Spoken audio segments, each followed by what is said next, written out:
mantos sagrados que la Iglesia reconoce, dos mantos sagrados. El primero es justamente este que tiene muchísimos siglos, data de la época de Jesús según la cronología y los cronistas, y la siguiente tilma tan importante en nuestra Iglesia, ¿cuál creen que sea? El ayaje de Juan Diego. Son dos objetos materiales que nos remiten a algo espiritual y algo celestial, algo donde no tenemos tan claras explicaciones ni con la ayuda de la ciencia hasta nuestros días. Y todo surgió justamente desde este aspecto tan interesante. Platicaba con un sacerdote, el cual vamos a orar por él porque es ya grande de edad, y vamos a pedir que Dios también lo siga iluminando. Él hizo esta investigación, él ha dado charlas por muchas partes sobre la sábana santa o el santo sudario, y lo único que ha provocado es promover la fe, querer mucho más a Dios y tener el corazón hinchado, porque la ciencia, así como tan avanzada que tenemos hoy, no nos da explicación de tantas cosas que solamente se comprenden a partir de la fe. La sábana santa, ¿dónde está la Carolina? Perfecto. La sábana santa tiene esta figura y se llama reliquia porque proviene del latín, del vocablo latino relique. ¿Qué significa relique? Significa lo que se queda debajo, lo que permanece, lo que sobra, como si fuera la comida, el polvoroncito, ya ven que deja muchas migajas, ¿no? Así lo que queda. Y puede ser esto un objeto material o puede ser incluso nuestro cuerpo mortal. Por eso las reliquias en la Iglesia tuvo un auge impresionante y eran los huesos de los santos. ¿Recuerdan también de la Sagrada Cruz? Que ahí había toda una teoría, no vamos a abundar, pero todo esto nos ayuda a aumentar nuestra fe, no a disminuirla, sino a hacerla crecer. Y estamos a punto de vivir un tiempo tan bonito como Adviento, un tiempo donde tiene que ser magia en medio de las penumbras, tiene que ser rayito de luz en medio de la oscuridad. ¿Por qué? Porque vivimos un tiempo difícil, hermanos. Estamos viviendo una crisis económica. ¿Alguien de ustedes duda de esto? ¿Ha ido a comprar para la despensa y se ha dado cuenta que ya no alcanza? Es decir, estamos viviendo carencias, estamos todavía padeciendo pandemias, estamos siendo testigos de guerras en el mundo, estamos siendo testigos oculares de que los poderosos están peleando, se pelean, y en medio estamos nosotros los católicos, que vamos a vivir un tiempo de espera porque va a venir nuestro Salvador, va a venir nuestro Rey, va a venir Jesucristo a enseñarnos una vez más que los pensamientos de Dios no son los pensamientos del hombre. Y eso es lo más hermoso de esta charla, que los pensamientos de Dios, para alguien que no tiene fe, dirá, pues es un trapo más, ¿no? Es un trapo que tiene una imagen, una silueta, alguien que envolvieron. Pero para nosotros que tenemos fe, esto nos tiene que remitir a un pequeño gesto de Dios para seguir creyendo en el misterio. Cuando el sacerdote está en el altar y levanta la Eucaristía y después levanta y consagra el vino y el agua que dejan de ser eso para ser el cuerpo y la sangre de Dios, dice, y nosotros nos ponemos de pie. ¿Qué es lo que dice el sacerdote? Si viene el diario a misa, por aquí, pero si viene el diario a misa se lo tiene que saber, ¿eh? Si no, tacha.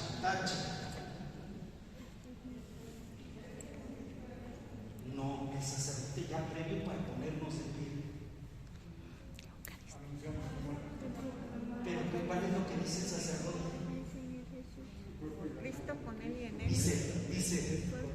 Hermanos, este es el misterio de nuestra fe. ¿Y nosotros decimos? Anunciamos tu muerte, proclamamos tu resurrección. Ese hecho, hermanos, es hermosísimo. Las misas y la Eucaristía es un misterio de Dios, porque ahí es donde se hace una transformación de algo material a algo real y espiritual totalmente, de algo que nosotros podemos palpar, porque obleas, ¿quién no ha comido una oblea? Todos, ¿no? ¿Quién no ha tomado un poquito de vino? Todos alguna vez, un poquito de agua, todos, pero no es lo mismo. Es Jesucristo mismo quien se transforma, y la Iglesia permanece subrayando que para el hombre limitado hay cosas que no tienen explicación, porque el ser humano es limitado. El ser humano simple y sencillamente es un ser limitado que tiene que quedarse todo ahí, ¿de acuerdo? Entonces, punto número 1 y algo muy importante. La sábana santa o el sudario santo de Turín simboliza una cosa importante. La Iglesia no ha manifestado en absoluto que el hombre que está aquí sea Jesucristo. No lo ha subrayado, no lo ha declarado, pero lo que sí no va a negar que esta tilma, que esta sábana ha inspirado y ha fomentado la fe en sus creyentes, y por lo tanto es válida. ¿En dónde está la sábana? Si esto sucedió en Tierra Santa, en Jerusalén, ¿en dónde radica ahora? En Turín, Italia. Y ya en sí eso ya es un misterio, ya en sí eso es caprichoso. Cuando estaba en Roma, a un lado de mi escuela, había una capillita muy escondida que casi ningún turista va, y es tan importante porque en esa capillita chiquita está dedicada a Santa Priscila, si no mal recuerdo. En esa capillita pequeña, ahí está el resto de cuando a Jesús lo atan y le empiezan a dar, ¿cómo se llama esta? La columna, la santa columna. Ahí está, y abajo está prescrito cómo es que desde Tierra Santa llega hasta Roma. Y la explicación es obvia. Tierra Santa fue asediada, todo el mundo quería Tierra Santa. Al fin se fija la guerra. ¡Ay, Jerusalén! ¡Ay de ti, Jerusalén! Es decir, ¿qué es lo que hizo los romanos, que tenían algo que muchos no tenían en aquel tiempo? Había muchas familias que dijeron: Jerusalén es un lugar peligroso, y lo único que van a hacer es destruir todo lo que resta de nuestra fe. ¿Qué es lo que tenemos que hacer? Ir hasta Jerusalén, mandar barcos y traernos las cosas santas de nuestra fe a Roma. Y así fue. Por eso es que en Roma existe la escalera santa con la que subieron a desclavar el cuerpo de Jesús. En Roma está, ¿qué más? También se dice que está parte de la cruz donde fue crucificado. También está la columna. Y, ojo, también está pues esta sábana que la tradición afirma que es del tiempo de Jesús, es que sin lugar a duda. Lo que sí se afirma y se especula es que la persona que venga aquí sea nuestro Señor Jesucristo. Y sigue siendo tan polémico. ¿Por qué quise también dar explicación de esto? Porque acaban de hacer, ¿qué pasó? Pues aunque sea conciliar, como el otro vez. Tiene su, ¿me prestas tu USB? Sí, como que se quedó trabada.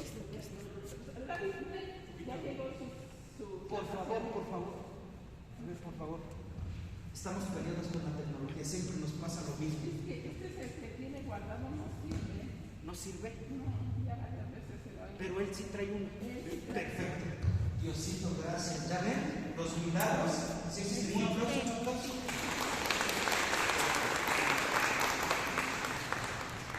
¿Qué es otro hecho muy importante para ir adelantando el tema? Que esta tela es Jesús. ¿De cuántos siglos estamos hablando?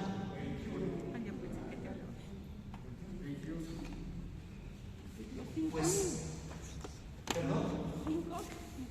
No, estamos en el 2000. Estamos en el siglo XXI, ¿no?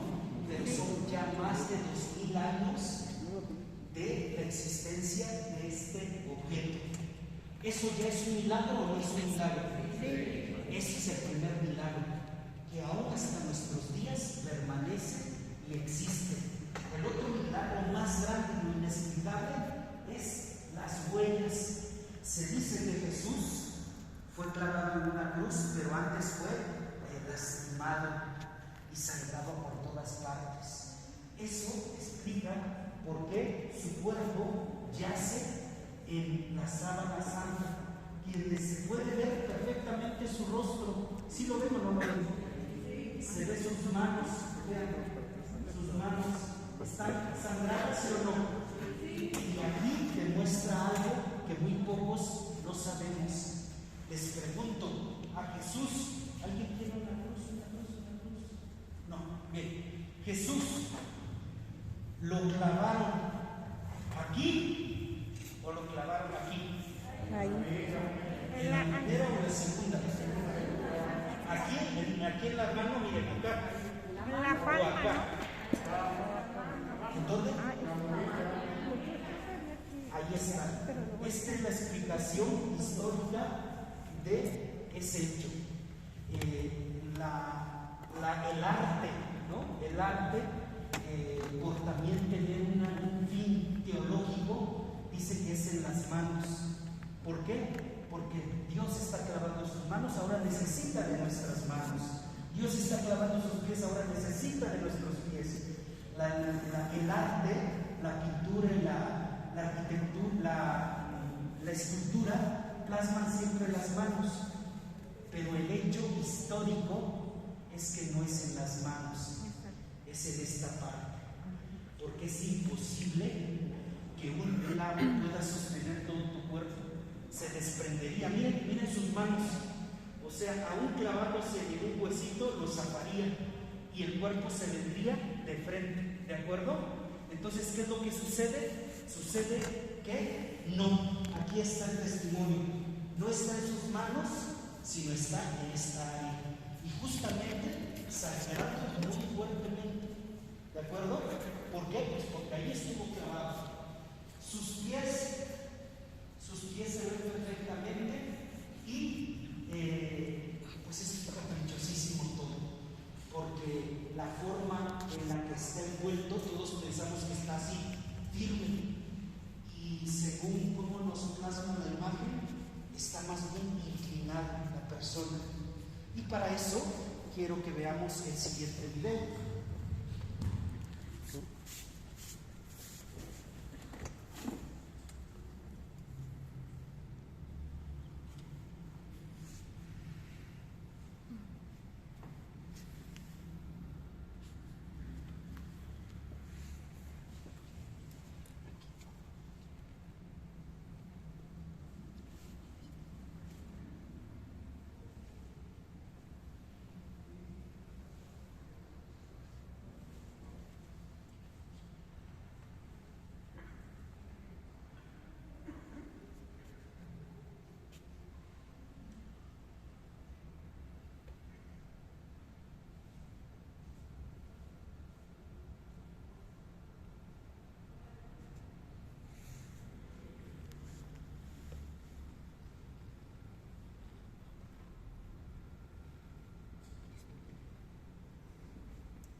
Aunque ningún papa la ha reconocido oficialmente como la tela que cubrió el cadáver.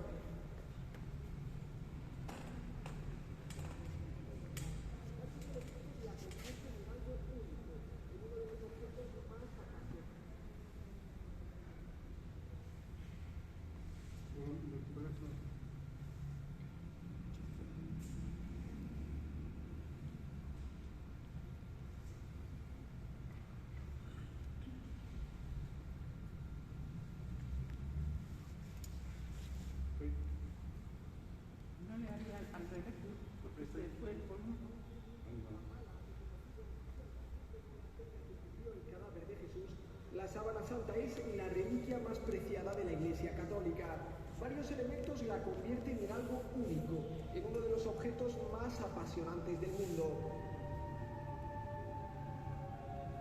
Mide 436 centímetros de largo y 110 de ancho. Es de lino y está tejida con una trama en forma de espina de pez que coincide con otros tejidos de los primeros siglos hallados en Siria. Stoffe di questo tipo sono state trovate. Se han encontrado tejidos como este en sepulturas de personas ricas. Esta la usó una persona crucificada. ¿Qué otro podría ser? Lo habitual es que los crucificados fueran dejados en fosas comunes. Eran pobres o ladrones. Pero Jesús fue llevado al sepulcro de un hombre rico, José de Arimatea, que lo envolvió en un lienzo precioso. En la sábana santa se ve un cuerpo de varón de tamaño natural por delante y por detrás. Mide 1,78 m, tiene entre 30 y 40 años, pesaba unos 79 kilos y se dedicaba a trabajos manuales. El hombre de la síndone fue flagelado desde los dos costados y por dos personas diferentes. En su cuerpo hay unas 720 heridas, restos de al menos 120 latigazos realizados con un flagelo de 6 cuerdas que tenían atado a un objeto punzante. Fue golpeado con violencia en el rostro. Llevó algo parecido a un casco de espinas, porque la frente y el cuello tienen restos de sangre que chorrea. Llevó un gran peso sobre la espalda izquierda y tiene heridas de caída en las rodillas. Corresponde a la figura de una persona que ha sufrido todo lo que nos cuentan los evangelios de una flagelación, una coronación de espinas, una crucifixión. Tiene heridas de clavo en la muñeca izquierda y unas manchas de sangre muestran que también fue perforada a la derecha. Tiene también una herida por punta de lanza en el costado. La imagen no tiene contornos definidos, es indeleble y no tiene restos de pinceladas. Por eso el mayor misterio es cómo se produjo. Científicos italianos han lanzado una hipótesis. È una disidratazione e ossidazione del... Se trata de una deshidratación, una oxidación de la celulosa muy superficial. Es idéntica a la que obtenemos con un láser que produzca radiación ultravioleta. La única hipótesis posible es que se haya producido por una gran luz que liberó el cuerpo que estaba envuelto en la sábana. Para quien cree en la resurrección es muy sugestivo. En la síndone han encontrado restos de mirra y aloe con los que se enterraba a los difuntos en Oriente Medio. También polen de 58 plantas diferentes. De ellos 38 no son europeos y 17 son de Jerusalén, detalles difíciles de falsificar. Tiene restos de sangre humana del grupo AB, con mucha bilirrubina, señal de que es de alguien que había padecido una muerte violenta. Questo sangue non presenta segni di trascino. La sangre no se ha arrastrado o movido. Es como si el cuerpo hubiera desaparecido dentro de la sábana. Además, la sábana santa se comporta como un negativo, de forma que al contrario que las fotografías normales, se ve mejor en los negativos. A pesar de todo, el principal análisis científico, hecho en 1988, la prueba del carbono 14, mostró que se trata de un tejido medieval del año 1260, pero numerosos observadores dicen que no fueron realizadas correctamente. Perché la sindone è stata tutta rammendata. La síndone tiene muchos remiendos y en el trozo que usaron había restos de algodón. Esto ya hace dudar de la prueba. Han hecho experimentos para ver si en tiempo medieval se tendría, por decir así, la técnica para producir una imagen como la que vemos en la sábana santa, y realmente, aunque se han dado diversas hipótesis, realmente los resultados que han obtenido no son comparables, ni mucho menos con los de la sábana santa. Quizá en el futuro haya nuevas pruebas que arrojen un poco de luz, pero seguramente ninguna será definitiva y la sábana santa seguirá siendo un objeto apasionante, quizá el testimonio material de la resurrección de Cristo.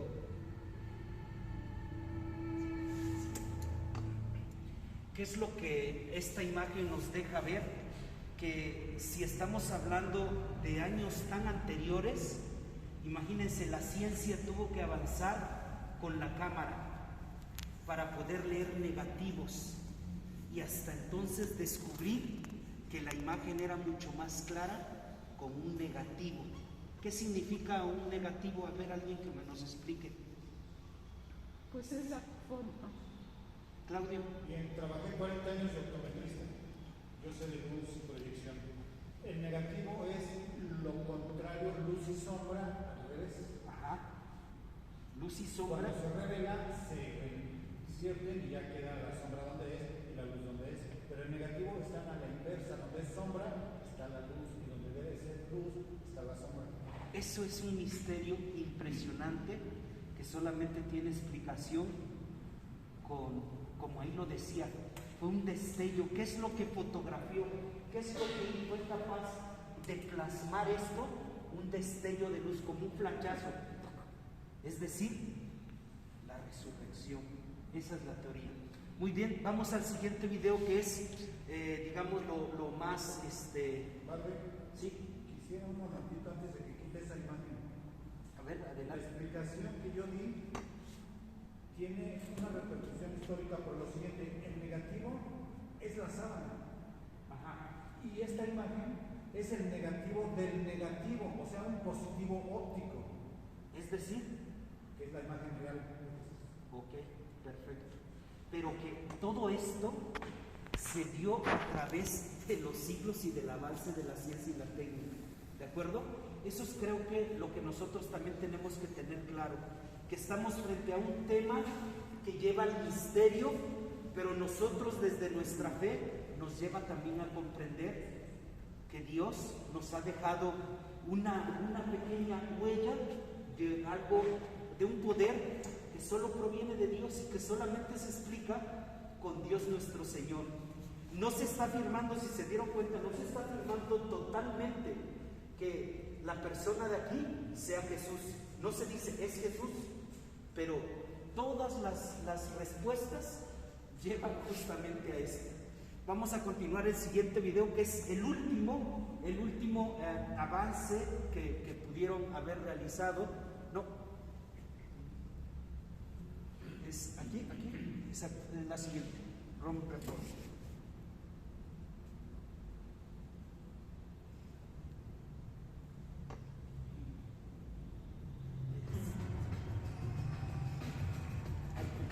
¿Le hacemos? Oficialmente como la tela que cubrió el cadáver de Jesús, la sábana santa es la reliquia más preciada de la Iglesia Católica. Varios elementos la convierten en algo único, en uno de los objetos más apasionantes del mundo. Mide 436 centímetros de largo y 110 de ancho. Es de lino y está tejida con una trama en forma de espina de pez que coincide con otros tejidos de los primeros siglos hallados en... Bien, ¿qué van pensando ustedes? ¿Qué van pensando ustedes hasta lo que hemos aprendido o lo hemos visto? Comienza a invertir en OptaFX. Hoy mismo realiza la acción que lleva a la reacción. OptaFX. De modo, vivimos un momento de...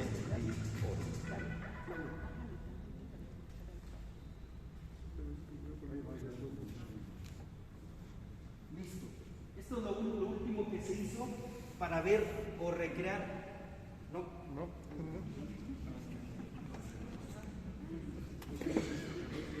Él sí es extraterrestre, ¿verdad? ¿Pero qué creen? Que él es el que ha hecho muchísimos estudios también de la tilma de la Virgen de Guadalupe. Que sea serio, no lo sé, pero es históricamente es...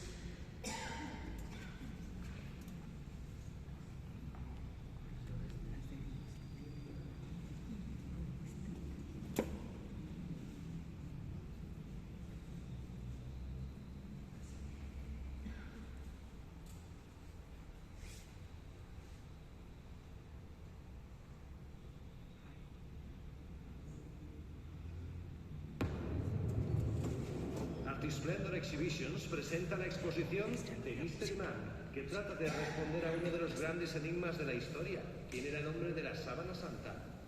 A lo largo de la historia, los pintores han detallado la imagen de Jesús de Nazaret y nosotros vamos a ser partícipes de ver por primera vez ese cuerpo en calidad humana, sin movimiento artístico. Tras más de 15 años de estudios científicos, se expondrá una obra hiperrealista del hombre cuya silueta aparece plasmada en el sudario. Yo me acerqué a esta historia de la sábana santa como todos, buscando una explicación científica, forense, prismática. Me convertí en uno más, quedé atrapado en ese vorágine de historia que había detrás de esta explicación, ¿no?, de la sábana santa. Y llegó un momento en el que entendí que las cosas más maravillosas de este mundo no tienen explicación.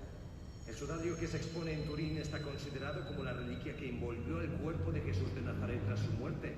La ciencia ha confirmado que la tela, en algún momento de su historia, cubrió a un hombre gravemente torturado.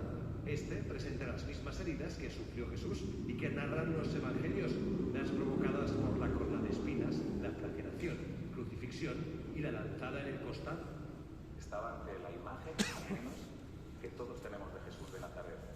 Y creo que vais a tener la ocasión de sentir por primera vez en la historia y en el mundo de estar ante esa imagen y el reflejo de su obra como jamás nunca se ha hecho, sin ningún tipo de interpretación, solo con su reflejo, solo con lo que él trató de hacer, ¿no? La exposición donde está esta imagen hiperrealista de Jesús se inauguró en la Catedral de Salamanca el pasado 13 de octubre, pero la idea es que recorra todo el mundo para mostrar la recreación más exacta hasta la fecha de lo que pudo ser el rostro y el cuerpo de Jesús. Muy bien, pues esto es, digamos, lo último que se ha hecho, y como lo explica el artista, ¿no?, fue uno más que atrapó este tema en el que solamente queda el misterio. Y decía algo muy bonito, dice: me queda claro que las cosas más hermosas en esta vida son aquellas que no tienen explicación, aquellas que son un misterio, aquellas que nos dejan solamente decir: wow, Dios, qué hermoso eres. Vamos a la siguiente diapositiva, por favor. Yo creo que este tema lo vamos a ir dejando en dos partes y lo vamos a ir retomando también para ir respetando un poquito el horario que ustedes me están dedicando. Y para la otra, pues vamos a tratar de ser más ágiles en la tecnología, porque siempre es nuestro talón de Aquiles, ¿verdad? Pero no nos quedamos vencidos. Aquí, mira, no, es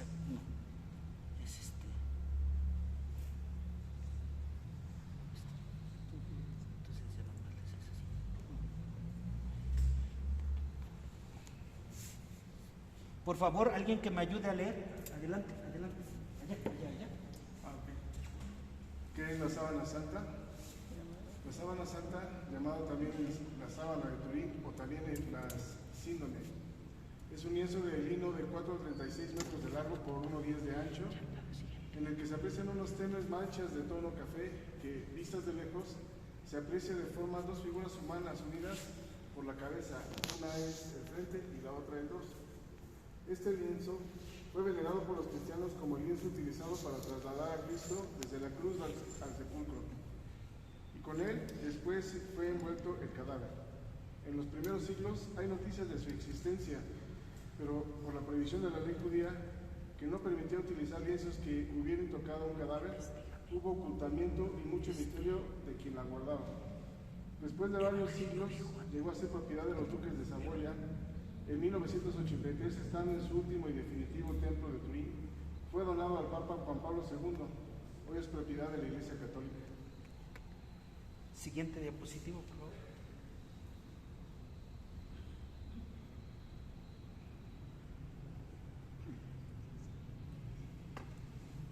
Ajá, por favor, seguimos.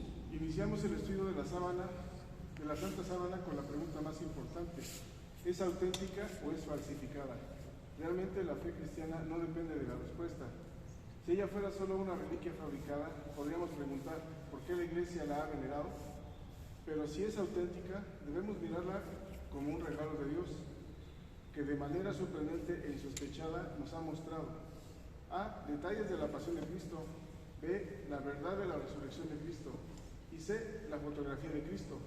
Por ello es importante la demostración de su autenticidad. O sea que realmente es el lienzo con el que molieron el cadáver de Jesús. ¿Qué son esos triángulos blancos que aparecen repetidos en toda ella? Son remiendos que se cosieron en las quemaduras que sufrió la sábana en el incendio del templo de Chambéry en 1532. estando bien plegada y guardada en una urna de madera con chapa de plata. El calor derritió la plata y unas gotas de ella atravesaron la madera y cayeron sobre el lienzo. Podemos constatar que la imagen no subió desperfecto importante. Bien, a mí me llama muchísimo la atención esto, miren.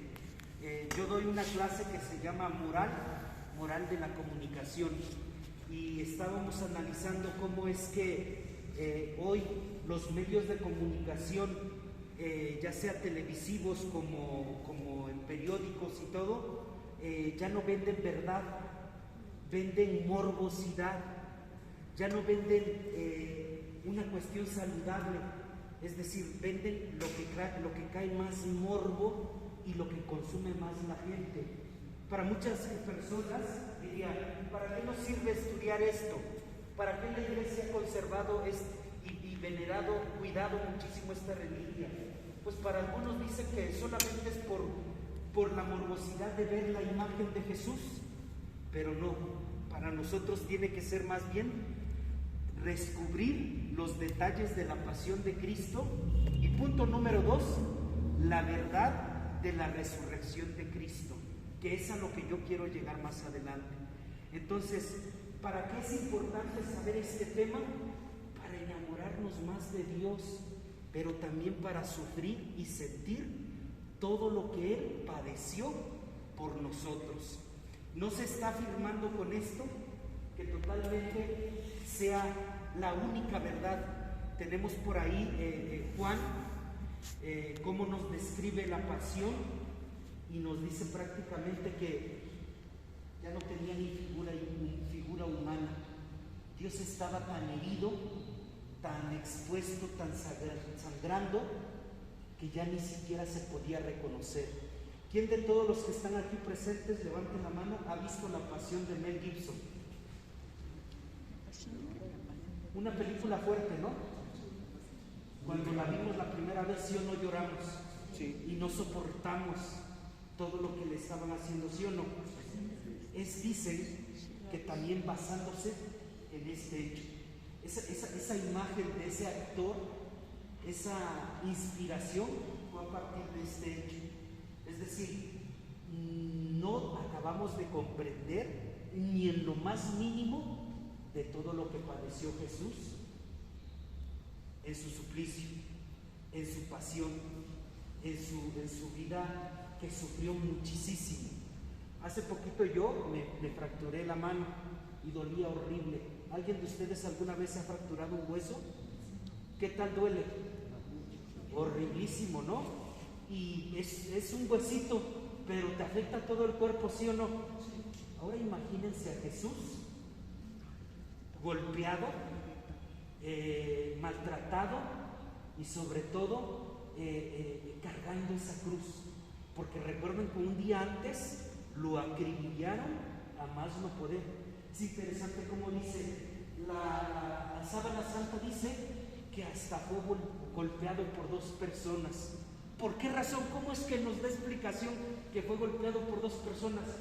Porque uno tenía más fuerza y entonces uno se ve como las heridas más profundas. En cambio, del otro lado, otras heridas se ven más tenues. Fíjense, tal cual como nos lo representan en las películas. 2 soldados que están luchando, más bien que luchando, están acribillando a nuestro Señor. ¿Qué es lo que nos deja hasta acá? Que esto es para enamorarnos más de Dios. Siguiente diapositiva. ¿Alguien de ustedes tiene alguna pregunta, reclamo? Hable ahora, calle para siempre. Claudio. Yo quiero hacer 2 comentarios, padre, pero quiero expresarme con todo fervor. Adelante, por favor, por favor. Se puede conocer la estatura de los verdugos, de acuerdo al arco que describe en los golpes de Jesús. Eso es un punto y aparte. No voy a tocar la resurrección porque ese es privilegio de nuestro sacerdote. Pero quiero decirles que la prueba de carbono 14 sirve para darle fecha a los dinosaurios, porque tiene error de 2 o 3 mil años. Entonces, un dinosaurio que vivió hace 150 millones de años, no importa que haya un error de 1000 o 2000 años. Entonces, no le crean mucho a la prueba de carbono 14. Y otra cosa importantísima, lo que estábamos diciendo de la sábana santa, a lo mejor me adelanto tantito, es perfectamente real. Los cristianos europeos y rusos, cuando iban a Jerusalén a ver la sábana santa, veían las sombras cambiadas. Si se acercan, donde deben ir las ojeras oscuras, hay luz. Entonces, en el arte de la iconografía rusa de la iglesia ortodoxa, dibujan a Jesús con unos ojotes, porque lo veían así. Vieron la imagen que tenía el pie recortado, donde caía la segunda perforación del clavo. Los rusos a la cruz de Cristo le pusieron un escalón abajo, un peldaño, porque ellos suponían que como era gusano irreconocible, Jesús era poco. ¿Cómo hicieron así las cruces de las iglesias en Rusia? A la fecha se ven, está la cruz y tiene un peldaño abajo. ¿Sí lo han visto? Sí. Lo suponen los rusos de la Edad Media cuando lo vieron en la sábana santa. Luego entonces es real. Bueno, muy bien. Esa es la explicación, o sea, de manera tan mágica, no es mágica, es el milagro de Dios. ¿Por qué no un cuerpo estar firme, sino estar inclinado? Es como si de la cruz lo hubieran depositado tal cual en esa postura, que ya es un hecho muy caprichoso, ¿de acuerdo? Entonces, continuamos. Podemos considerar 4 etapas en la historia de la sábana santa. La primera, desde el siglo II, fíjense, ¿en qué siglo estamos? 21. Desde el siglo II hasta 1898, en que fue retratada por primera vez. 2, de 1998 a 1988, que se multiplican estudios y análisis científicos hasta que tras su datación por el método de radiocarbono 14 fue declarada como una falsificación de la Edad Media. Aquí hay una teoría grandísima, que muchos científicos, la mayoría de los científicos, ¿son católicos o son ateos? Ateos. ¿Por qué? Porque ellos creen en la ciencia, ¿de acuerdo? ¿Cuál es su religión? ¿Ustedes sabían que hay una religión que se llama Cienciología? ¿Y quién es el líder de esa religión? Tom Cruise. Tom Cruise, él la creó. Tom Cruise, ¿de acuerdo? Es decir, quiere haber una teoría en la que quiere falsificar y decir que esto no es nada, esto es un invento humano, pero no. O sea, las investigaciones hasta nuestros días siempre se quedan limitadas ante tal suceso tan trascendente. Durante la primera etapa, la sábana fue venerada como la que envolvió el cuerpo de Cristo al ser depositado en el sepulcro. Solo se veneraba la sábana sin entender las improntas que contenía. No había documentos que confirmaran su autenticidad, pero estaba basada en la tradición oral desde el siglo II. Esta etapa está contenida en los evangelios. Todos los evangelios nos hablan de la crucifixión y todos los evangelios nos hablan de la resurrección. Es decir, es un hecho trascendente. Los 4 evangelistas, justamente están aquí los de Biblia, ¿no? Los 4 evangelistas fue o sea, es prácticamente el tema del evangelio, ¿no? Todo va a invocar en la resurrección. No ha habido nada, absolutamente nada, que pudiera como materializarse de la resurrección más que la sábana santa. Ella es la que da explicación justamente al decir que Jesús fue, ya lo dije, ¿no? Como la pasión que todos conocemos, que fue apresado, ¿no? Que vivió varios días lastimándolo, golpeándolo, ¿no? ¿Cómo se llama también eso? Flagelación, ¿no? Flagelándolo, y termina hasta el siguiente día cargando una cruz pesadísima y la corona de espinas que explican justamente estas venitas que tenemos muy específicas, ¿no? Que es donde se ven más gotas de sangre. ¿Por qué? Pues porque aquí se presume que justamente la corona de espina es la que provocó que más incrustación donde están las venitas, y ahí es donde goteaba mucho más la sangre. Entonces, ¿qué es lo que nos estaba diciendo la primera etapa? Que daba como tanta explicación material de lo que los evangelios nos narraban. La tradición oral era así como un cuentito, se hizo realidad en este hecho. Siguiente etapa, por favor, una voz así grandota, así de señora grandota, enojona. Ay, sí, cierto, sí, cierto.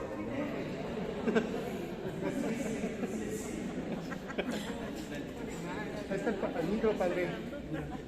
Mi micro. Bravo.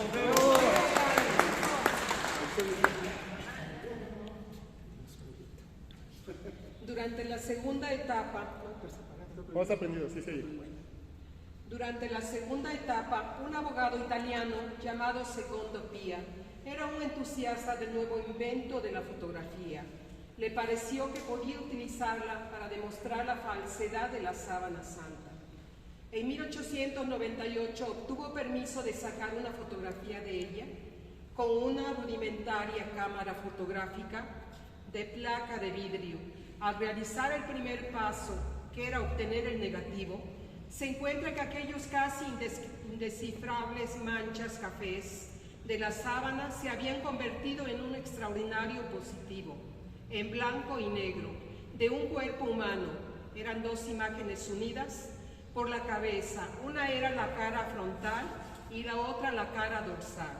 No podía creer lo que veía y repitió varias veces la operación del revelado, obteniendo siempre el mismo resultado. La sábana era una auténtica foto de Cristo, muerto y sepultado. La sábana santa no era ningún fraude. Como era de esperar, los agnósticos no aceptaron la verdad de esta fotografía, y un poco defectuosa, bajo el pretexto de que había sido falsificada.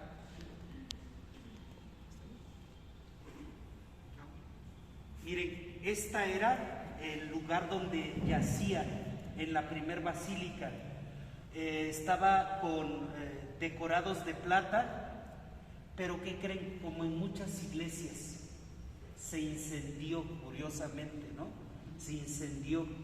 Y pues lo que explicaban hace un momento es que pues ha tenido muchas exposiciones, pero lo más maravilloso es que la figura como tal permanece y continúa. ¿Qué decir de lo anterior?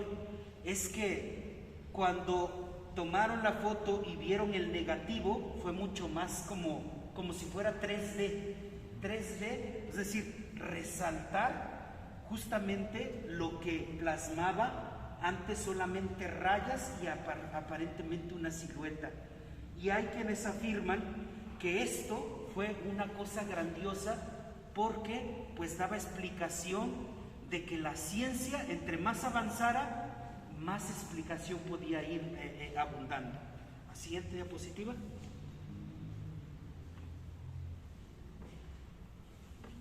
Dice la sábana santa, su negativo, lo que ya Claudio nos explicó así con su ciencia.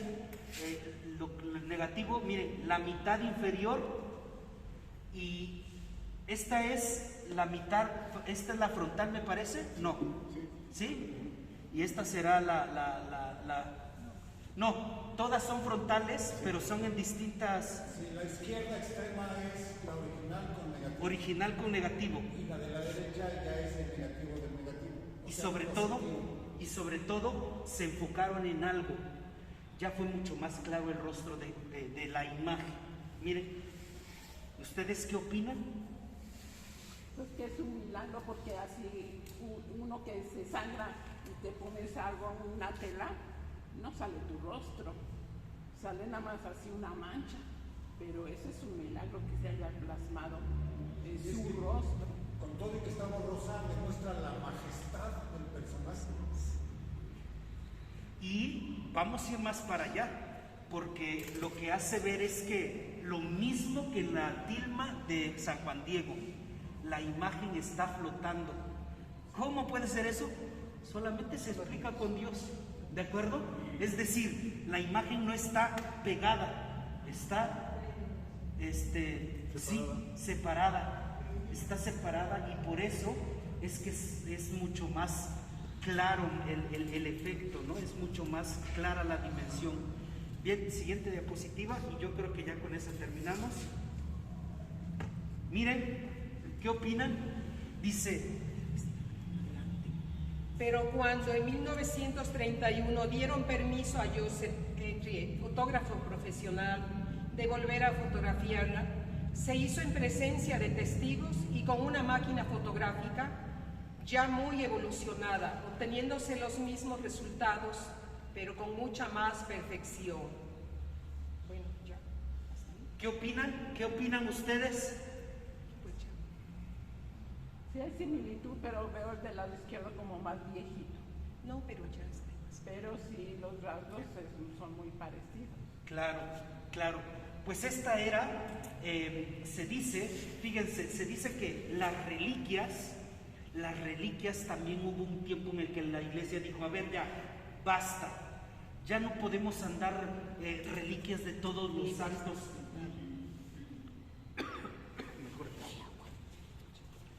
Lo que pasa es que también nosotros los católicos caemos en el fanatismo, en la superstición, y caemos en algo a lo que no quiero llegar en este tema. Es decir, cuando se repartían, imagínense, ¿quién de ustedes no quisiera la reliquia de San Agustín? ¿Quién de ustedes no quisiera una reliquia de San Francisco de Asís? ¿Quisieran o no? Sí.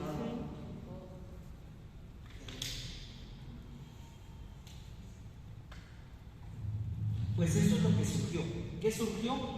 Que se tenía ya después más fe en un cachito de hueso que en la Sagrada Eucaristía. Entonces hubo un tiempo de la iglesia que dijo: basta, ya no vamos a andar con tantas reliquias. Porque ¿cuál era la finalidad de las reliquias? Promover la fe, aumentar la fe, acrecentar la fe, no enfocarnos en cosas que nos desvíen, ¿de acuerdo? Esta sábana santa tiene ese fenómeno.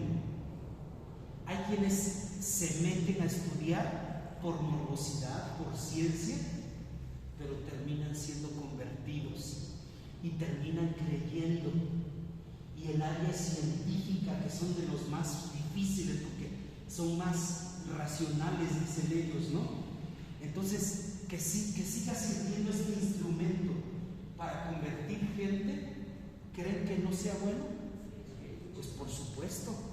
Y por supuesto que también es un tema que apasiona a católicos y no católicos, porque lleva un misterio, porque lleva algo que nos está diciendo: pero ¿cómo puede ser esto? O sea, ¿pero cómo puede ser? Y entonces te acercas.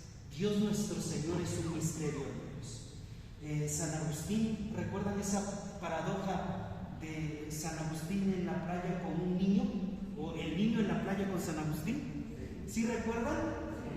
San Agustín, perdón, San Agustín preocupado: ¿cómo escribir el libro de la Santísima Trinidad? ¿Cómo resolver ese dilema de la Santísima Trinidad? De tres personas, una persona, ¿cómo poder entenderlo? Entonces, qué bonita forma tiene también la iglesia de decir: hey, eres ilimitado, ¿no? No lo sabes todo. Dice que San Agustín iba por la playa caminando, reflexionando sobre el misterio de la Santísima Trinidad, y de repente ve a un niño que está con una conchita trayendo agua del mar y metiéndola en un hoyito que había hecho, que había acabado allí en la playa. San Agustín lo ve caprichosamente y se acerca y le dice: ¿qué haces? Y el niño dice: pues estoy tratando de llenar este hoyito y estoy echando el agua del mar para meterlo en este hoyito. San Agustín le dice, pero ese es algo necio. ¿Cómo vas a poder tú agotar el mar para sumergirlo en ese pequeño orificio? Y le dice el niño, pues así San Agustín te va a pasar con la Santísima Trinidad. ¿Cómo tú puedes comprender o tratar de meter el gran misterio de Dios en una sola persona en tu mente? Fíjense qué bonita forma de decir que Dios es. Hay un cantito y creo que ahorita lo vamos a cantar. Es Dios es que menos, tan alto que no puede estar más alto que Él, tan bajo que no puede estar abajo de Él, tan ancho que no puede estar afuera de Él. ¿Cómo es el amor de Dios? Grande, grande, grande. Pero fíjense lo que dice ese cantito. Dice, Dios es tan alto que no puedes estar más alto que Él o arriba de Él. Y Dios es tan bajo que no puedes estar abajo de Él. Y Dios es tan ancho que no puedes estar fuera de Él. Es decir, Dios es inmenso y su creación es una de las cosas más hermosas. ¿Alguien alguna vez ha visto estos canales de Animal Planet y de animalitos y de vegetales y todo eso? Y no es sorprendente cómo la naturaleza tiene un orden, tiene una función muy específica.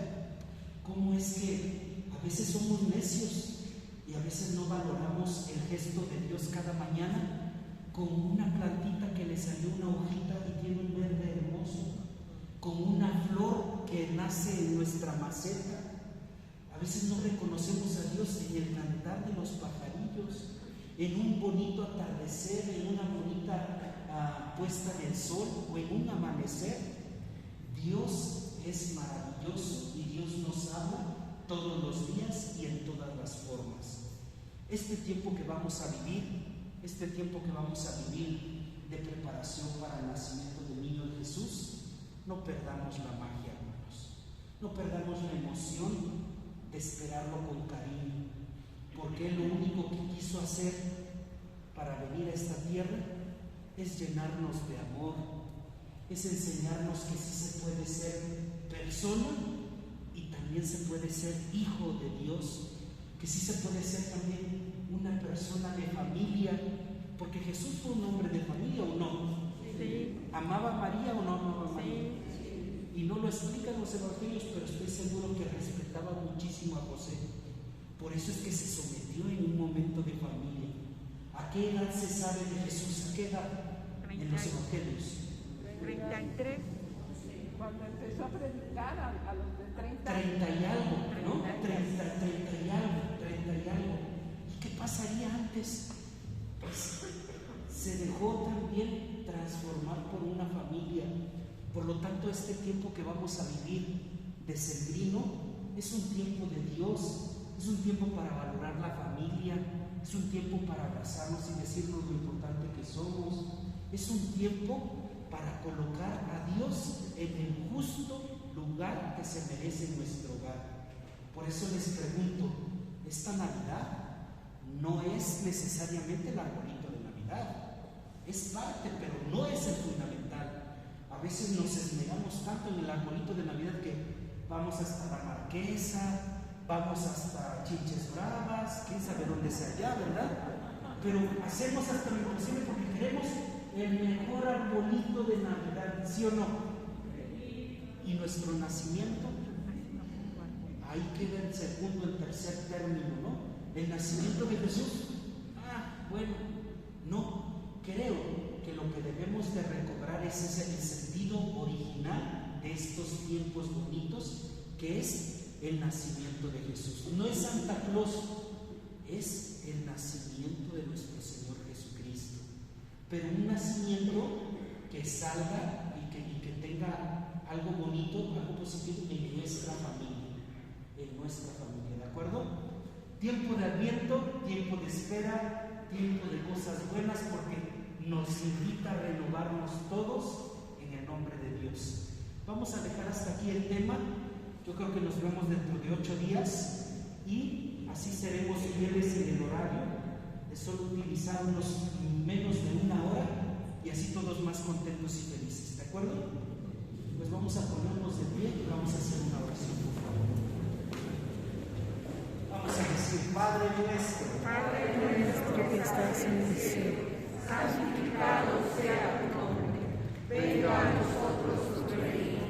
Hágase tu voluntad en la tierra como en el cielo.